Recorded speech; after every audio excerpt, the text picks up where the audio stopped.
How did the death of a Nashville patient given the wrong medication go from a tragic medical error to a criminal case? It is a central question in Davidson County Criminal Court as former Vanderbilt nurse RaDonda Vaught is on trial this week.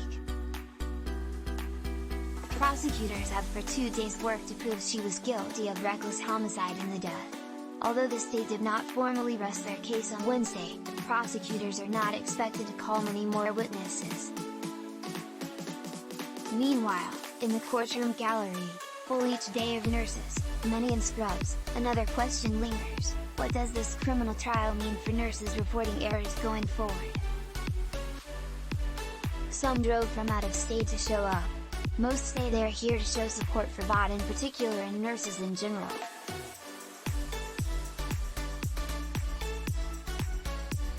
Related, as a nurse faces prison for a deadly error, her colleagues worry, could I be next? I've made medical errors myself before, and I've never thought that I could end up in jail because of them, Nashville nurse Casey McNally, 30, told the Tennessean on Wednesday, speaking outside the coup. This job is stressful enough. McNally said she heard about the case on social media and wanted to take time on her day off to show up in support of Vaught and her colleagues. Nurses like McNally aren't just worried about personal repercussions, they're terrified for patient safety.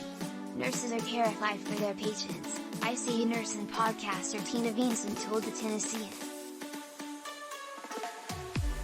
And everyone is grieving for this family.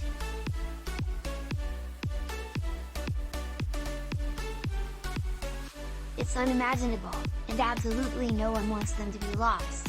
Normal beats of trial. Vaught, 38, was indicted in 2019 on 2 charges, reckless homicide and impaired adult abuse, in the death of Charlene Murphy at Vanderbilt University Medical Center just after Christmas 2017.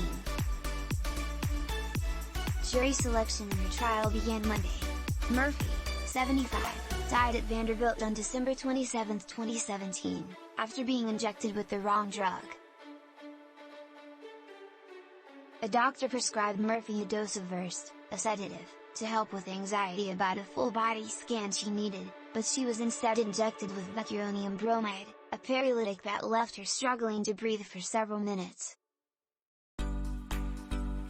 In many ways, the first 2 days of the trial follow the normal beats of a typical homicide trial.